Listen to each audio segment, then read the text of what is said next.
Welcome back. The reason for today's video is because just yesterday, Blue Note put out an announcement for their 85th anniversary, and it covers a number of pretty exciting things in my opinion. So I wanted to walk through those, share them with you, and kind of talk about it.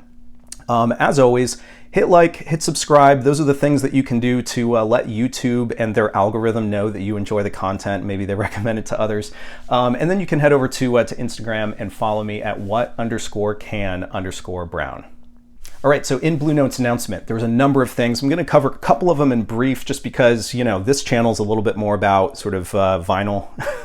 And a couple of the announcements actually do have to do with vinyl releases. And so I'm going to spend a little bit more time on those things, but I'm going to mention a few of the other things as well. So the first thing that they announced in this press release, it's put out on Blue Note Records website, as well as referenced, I think, in their Instagram account. So the first thing that they announced is a 85th anniversary of the label tour that they're doing.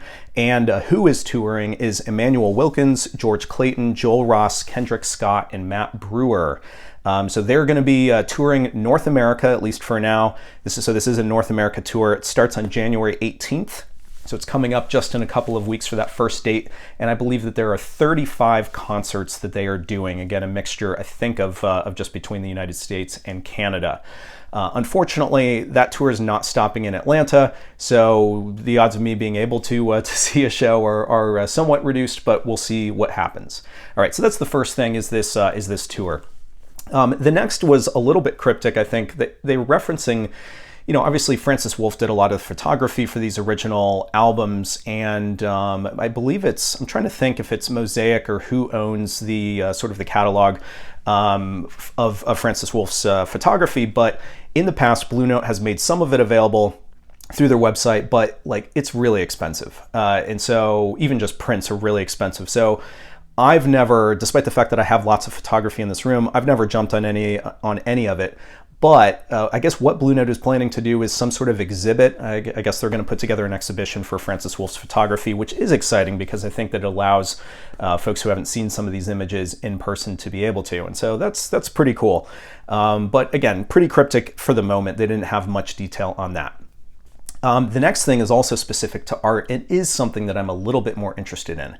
So many of you probably know that you can go to Blue Note's website and you can actually buy large prints of their album covers. Not all of their album covers, but they've had, I forget, like maybe 8 or 10 in the past.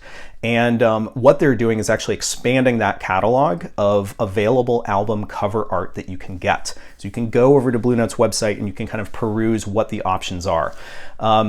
They also seem to have provided perhaps a slight discount from when it initially went up for sale.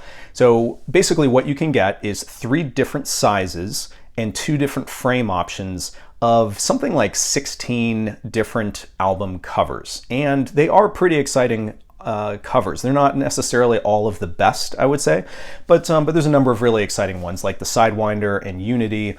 There's like a couple of Sonny Clark ones, including Cool Struttin', as well as I think it's just Build Sonny Clark Trio, which is a 1500 series. So there's a number of pretty exciting album cover art that you can get and hang up in your listening room. What I will say is that the caveat is that it is quite expensive. And this, even with the discount that they're providing now, it is quite expensive. But keep in mind, it also comes in a frame. And just getting one of these things framed, you know, is going to cost you a couple $100 unless you buy that frame off the shelf from a, you know, Michael's or craft store or whatever. But at the same time, some of the dimensions aren't necessarily conducive to being able to readily go and buy these frames off the shelf. So I don't know. In any event, the smallest size is 22 by 22. Medium size is 32 by 32, and then they have a large that's 42 by 42. So, but to give you an idea, I guess, of what that would look like in your listening room, if it's something that you're considering, obviously I have a lot of artwork and specifically photography on my walls. And so as a point of reference, these are some of the biggest that I have up in the room at the moment. And these are 20 by 20.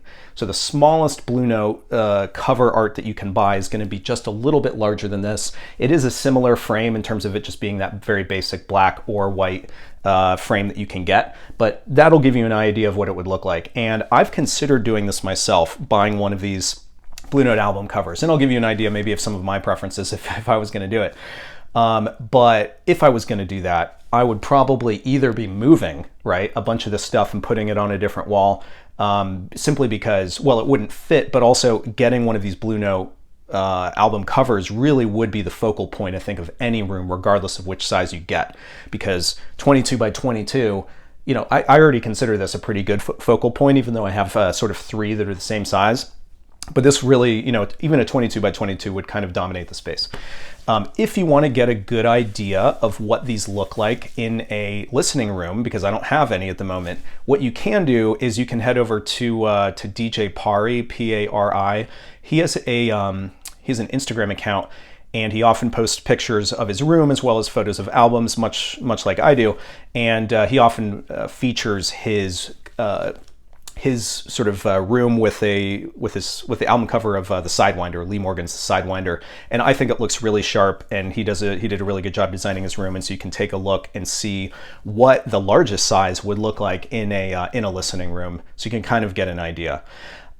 Based purely on the image and not necessarily the music, I would say if I was going to go for one of these, I would get Larry Young's Unity, because I think it's one of the best covers in the entire series. I think Idle Moments would look great on the wall. I think Sonny Clark's Trio album, Out to Lunch, would look great. Certainly the Sidewinder, but we don't really want to copy DJ Pari, right? So I'll let him have the Sidewinder. But, you know, are these the best covers that Blue Note ever put out? Some of them are. I think there's some notable exceptions, like Donald Byrd's A New Perspective. That would be excellent if they made one of that cover. I think Blue Train would be an obvious one. Maybe something else. But in any event, you know, then you just have to think about what do you want? Do you want a cover on your wall that's going to be all black, mostly with just a little bit of text, or do you want something that's a little bit more interesting? So in any event, I haven't made a decision on whether I'm going to take the opportunity to pick up one of these. Obviously they're expensive, but I'm throwing it out there, and certainly getting one of these, you know, even just one and putting it on your wall would be a really nice focal point, I think, for a listening room, but I'll leave that up to you. All right, so the first vinyl announcement that I wanted to reference from Blue Note's announcement yesterday, that is the Tone Poet series. So you'll remember that in November, they put out the calendar for the 2024 Tone Poet series, right? But in that announcement, they said that they were holding back on announcing one of the titles. And in my video that I made outlining or running down all of the titles that they announced and talking about the calendar and whether I was excited, and by the way, I was excited for it, I speculated on what that mystery title could be. And I don't mean to toot my own horn, but I guessed it right. Now, I'll say this. I sort of covered myself, right? Because I think I referenced like 3 or 4 different options of what they could do. I was talking about like Art Blakey's Jazz Messengers kind of early titles, and if they put a couple of the volumes together. But one of the things that I referenced was Sonny Rollins, A Night at the Village Vanguard, and I talked about how there have been 3 volumes, 3 different volumes from the same session, or from the same recordings that have been put out, I think mostly in Japan, but there was a edition in the 80s that I actually have somewhere here that compiles all of the content that was put out, that was compiled from these from the Birdland, or excuse me, from the Village Vanguard session. So it has been released, but for the most part, I think it's been digital. And this supposedly is, they're putting it together for the Tone Poet series. So we don't have much detail. I think we can sort of hang our hat on the idea that it's going to be multi-disc because there's going to be so much content. And I think that they will be releasing, obviously, the content from the original album as well.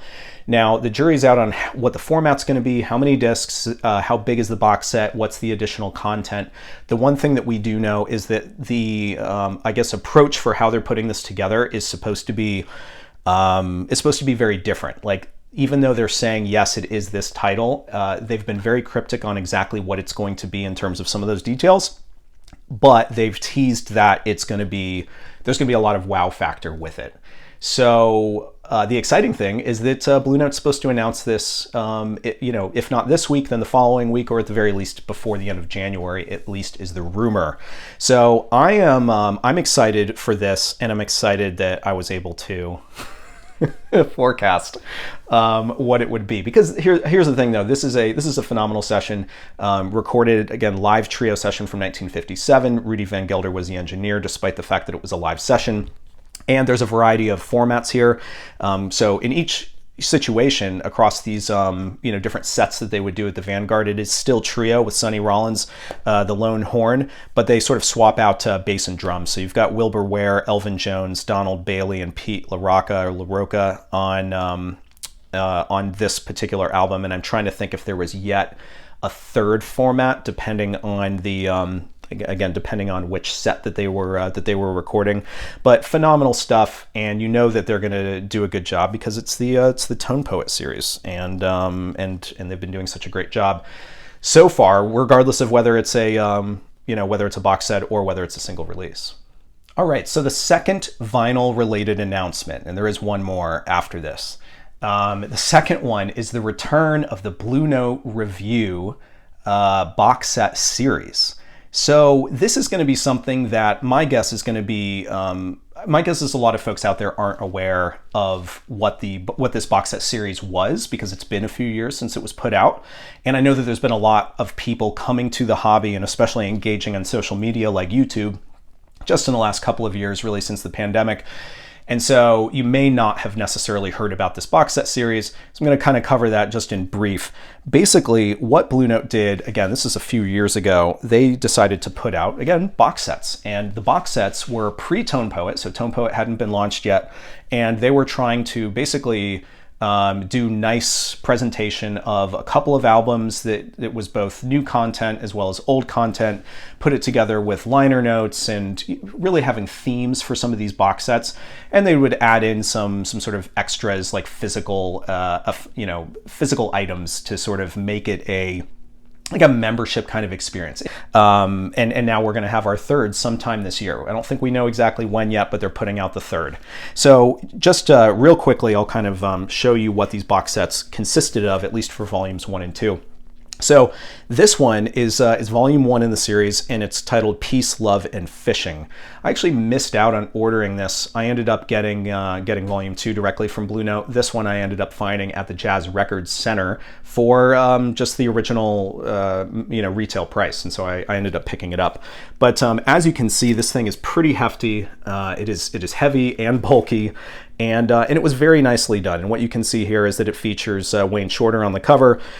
And it references a number of other musicians, and I'll kind of get into this if I can without dropping this, because again, this is it's a large, hefty kind of thing. So check this out. I don't know to what extent this is visible, but in this there's just a lot here. It's a lot to cover. There's kind of this like newspaper sort of like folded up thing in here.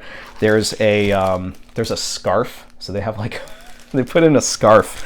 As part of this, what they did is they printed out some really nice, or they have some really nice prints in terms of photography, right? That's associated with Blue Note that they included in here. And as you can see, I haven't done anything with mine, so I'm referencing just a minute ago about how expensive Francis Wolff's prints are and how expensive the album cover art is. But here we have right here, obviously in a smaller format. But it's kind of nice to be able to get some of these things, and maybe I should hang them up on the wall. So in this edition, what they did, you could consider this like the preface to or the precursor to Tone Poet. Okay, so what they did is they reissued Blue Mitchell's Step Lightly here, and it's a fantastic presentation on this thing. I'm trying to think who did. So the mastering was not done by Kevin Gray. But it does sound phenomenal, and this is a nice jacket, although it's not the gatefold high gloss thing that you would expect from a Tone Poet. But it is it's still a very nice edition of Blue Mitchell's Step Lightly, and it sounds phenomenal. And one of the reasons why it hasn't appeared in the Tone Poet series yet is because they put it out in this Blue Note review box set, right? So anyway, so what else they have in here is this, and so this is sort of a compilation of tracks by a variety of artists. And again, what they were typically trying to do with some of these review box sets is center it around a theme, but it is a combination of different folks' content. So you've got Charles Lloyd, you've got Terrence Blanchard, you got Dr. Lonnie Smith. Gregory Porter on here. You've got the Wayne Shorter Quartet.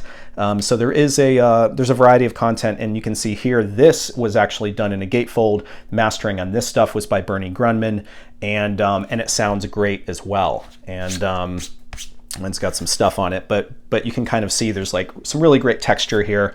And yeah, so when these things were, just as an aside, and they have the CD in here as well.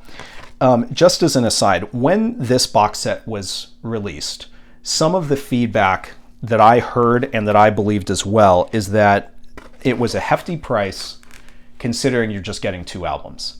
So I think these were around, I forget what they were. It might have been under $200 at the time. I think the next one is going to be $200. But if you think about what I just ran down, what you get here again is you get 2 albums with a scarf, a CD, and some photos. Now don't get me wrong, this is a double disc. But that is a pretty hefty price considering the content that you get, in my opinion. Now, I still ended up going for it, but I think these days there's going to be people that are, probably going to take a close look to determine what actually is going to be included in this thing before they pull the trigger, and probably rightly so. All right, so volume 2, and I actually think that this one did a much better job of sort of justifying the price point in terms of the content that you get. So this one was Spirit and Time, very much a drum feature. So again, they have these kind of themes, right, for these box sets, but exact same style in terms of this big, massive, bulky kind of thing. And in terms of, the types of content or the types of materials that they included. Now, what they did do here is they did a better job with the booklet rather than that kind of newspapery sort of thing. So they have this kind of booklet here. They have another one here that, it's here's the thing. You all know that I'm a huge fan of like reading about history and stuff. And so obviously I'm going to love this type of material. But here, let me show you what the titles are. So, similar to that other one where there was kind of a compilation, they've done that here as well. And so here you can see what the compilation is, and some of the artists on here include Tony Allen, you've got Tony Williams on here for a few, Brian Blade, Kendrick Scott, and again, kind of similar, very, very, very nicely done here as well. And I'm trying to see, so Joe Harley was involved with this one. Kevin Gray was involved with this one as well. And this one was from 2018 is when it was put out. So this was the last one that they put out, by the way. I guess was done in 2018. Now I mentioned that this one did a better, or justifies the price point better. And the reason why is because you don't just have this compilation and one other album. In fact, you have 2. So this one included Bobby Hutcherson's Patterns, and this thing sounds phenomenal. Like they're probably kicking themselves that they included it in the box set and not in the Tone Poet series, because I think that this one would do really, really well in the Tone Poet series. So this one was mastered by Kevin Gray and supervised by Joe Harley. So again, this is very much like the Tone Poet precursor. And then the other title, which is fantastic as well, is Africaine by Art Blakey and the Jazz Messengers. And so you've got Lee Morgan and Wayne Shorter in this format, and again Kevin Gray, Joe Harley on referenced on the back. You also have the photos in here. You've got this is so interesting. You've got like playing cards, or not playing cards, but like trading cards here.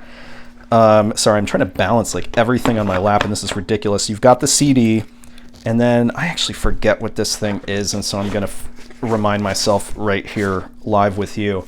So they included this, which I think maybe is a record brush. Yeah, it's a record cleaner. So they have a branded anti-static record cleaner in this thing as well. And as you can see, mine's still in plastic, and I just haven't I haven't used it. By the way, I am a fan of them including things that are useful and that you want to use. Like I haven't checked out this record cleaner to see like the quality, I guess, yet. But if it is high quality, then I will use it. Personally, for me, I thought that the scarf in the box set one was a little ridiculous, and it's kind of flimsy and doesn't necessarily serve the purpose of what you'd want in a scarf, but that's just me. All right, so enough show and tell. Here's what we know about Volume 3. We know that the focus is going to be on Lee Morgan, and I think that's really exciting. And so, if I was a betting man, well, here's the thing. Just look at Lee Morgan's Blue Note discography and take a look and see what hasn't been released and is not a part of the 2024 Tone Poet series already. And that's probably what we're going to get with this thing. But anyway, I'm very excited that the focus, the theme is going to be Lee Morgan. I think that's really exciting. I don't think it necessarily has to be him as a leader. It could be him as a sideman, but we're probably going to get something with him as a leader in there. So what they've said, this is what they've said with the series. It says, a collection of new recordings and timeless treasures accompanied by unique physical items and writings that capture the enduringly hip Blue Note aesthetic. Now, if I'm going to use what I know about volumes 1 and 2 and project that onto what volume 3 is going to be, I think that we're going to get a reissue of a classic session by Lee Morgan. Maybe Taru could be a good, would be a likely one on that. I also think that we're going to get contemporary musicians playing in some type of compilation a number of Lee Morgan tunes. I think that there's a good possibility that that's going to be the case, because that's kind of what we've seen with some of the other ones, is that they bring forward, again, contemporary musicians who are in the Blue Note roster. So I think we're probably going to get something like that. And then, I don't know, I could see them trying to put in something else, maybe a Jazz Messengers title where Lee Morgan was playing in the group. So we could get something like that. But here's the thing, all we can do at the moment is speculate, and I can't wait to find out what the details are, because I'm gonna buy it. I know it's going to be at a $200 price point, and I'm just hoping that the content is appropriately great.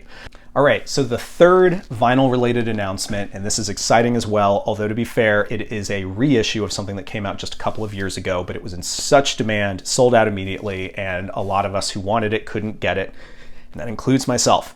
So I'm excited. This is the Vinyl Me Please anthology for the story of Blue Note Records. So what Vinyl Me Please did is they put out basically a box set of 6 albums, 7 LPs, and they put it out a couple of years ago. But guess what? I wasn't a member yet of VMP, and I think I saw it, but then I couldn't buy it because it sold out immediately. So this thing has been out of print for a little bit, and they're bringing it back in 2024, and they're going to make it available. So I am a member now, and I'm hoping that I get, sort of first dibs, or at least the opportunity to pre-order it. And I'm hoping that they press it in a sufficient quantity so that everybody who wants a copy can get it. All right, so what this box set consisted of in terms of albums is they pressed Horace Silver's Horace Silver Trio. They included Dexter Gordon's Dexter Calling.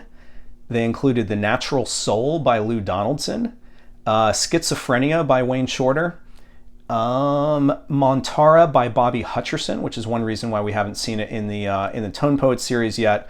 And then there was Ambrose Akinmusire, When the Heart Emerges Glistening. So this is going to be this is pretty exciting that they're bringing this back in print. If I'm looking at the price point of some of these, they've sold for as much as $1,000, and the median price point is about $500 on Discogs. So the fact that they're going to bring this back in print, and the fact that it's going to be actually pressed at the VMP's new pressing plant, which we've been waiting to come online, in Denver. So I think that's exciting that they're going to be using this new facility as well, because I know that over the years there have been quality concerns with some of the manufacturing, although that hasn't really been an issue lately with VMP. That was more of like a over the last couple of years kind of thing. So in any event, they're bringing this back in print.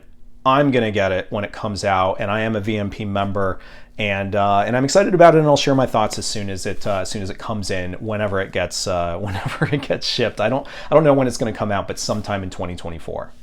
All right, the final thing that at least I'm going to talk about, because there's a couple of other bullet points that I was just kind of meh on, like they're putting together Blue Note playlists that you can access through streaming, which is fine for those folks who just want to hear music or want to preview some stuff.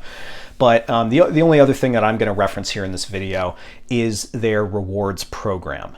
So what they are, and this is not a sponsored thing, I'm just kind of curious about how this is going to materialize. So that's why I'm bringing up the rewards program. I'm not advocating that people go and join it, although I did. So what it is, it's called Clubhouse Rewards, and it's similar to a lot of loyalty programs that a lot of companies try to do. Each point that you're awarded is called a Blue Note. which I think is kind of funny. So anyway, you earn 1 Blue Note for every dollar spent through their rewards program. So basically, if you're somebody who's ordering direct from Blue Note, you might want to sign up for this so that you earn rewards as you order things from their website. And obviously they're trying to encourage people to do that rather than going to Amazon, rather than going to some of these other sites where they sell Blue Note stuff. They want to give you something more for, bringing your dollars directly to Blue Note. So you can also earn Blue Notes, or again, points for other things like social media engagement. So if you like them on Facebook and follow them and, that kind of stuff, you can get more points. You also get points for your birthday. And when you exchange your Blue Notes, it's 100 Blue Notes equals $5. So essentially it's a 5% money back program, basically. And then there are tiers to your membership that can amplify your rewards. Okay. So let me talk maybe just a little bit more about why Blue Note would be doing this. Now, loyalty programs, by and large, always make sense as long as the rewards are sufficient enough to bring people in. I personally think that out of all the labels, Blue Note hasn't really done a very good job of sort of owning a community of their fans. And let me kind of unpack that. So obviously there's tons of Blue Note fans, and maybe Blue Note's perspective is that they don't need to do anything more because there are these fans that already exist that are already talking to each other about music. And I think that Blue Note's presence, even just on Instagram, is indicative of how many fans there are. In fact, they have 402,000 followers on their Instagram page. That being said, Vinyl Me Please and Jazz Dispensary are much better in terms of engaging those fans through back and forth conversation. Blue Note is very much singular, it's single direction, right? Blue Note puts out content, but they're not commenting on anybody else's stuff, and there isn't really that opportunity to speak to them directly. Now, I will add that the caveat to that is that Joe Harley and Kevin Gray have been really doing a phenomenal job of actually engaging the community in YouTube, and especially Joe Harley engaging the community on Instagram. So we do have a couple of folks who are doing a really good job of that. However, Blue Note as the sort of overall label is not really doing that. So they don't have that like Discord community. They're not really like responding to people, in social media with a label perspective and that kind of thing. And like I said, I think VMP and Jazz Dispensary do a much better job. In fact, if you think about it, Craft Recordings, which is the label that sits above Jazz Dispensary, Craft Recordings has 22,000 followers. Jazz Dispensary has 209,000 followers. So their subsidiary has 10 times the followers. And the reason why is because they have created these like different channel offshoots, and they're doing a lot more engagement. Although one of those channels is still single directional in terms of them providing content and then not being able to comment back. But my point is that they seem to be doing a better job, and I think that it would be a good idea for Blue Note to do a little bit more in terms of engagement. So why do I reference this when I'm talking about a loyalty program? Well, what is Blue Note going to do with this community of people other than blast them with emails every now and then whenever there's a sale? So I would hope that as part of this loyalty program, Blue Note does do a better job of creating some type of community and owning that community of their fans, because we're all out here and everyone wants to talk about the music. And so far we're doing it through social media, and we're probably going to continue to do it, but it feels like there could be something else. Like I said, I do think that I can't even believe how much time that Joe Harley and Kevin Gray dedicate to actually communicating with their fans and having these hosted conversations and panels and things on YouTube.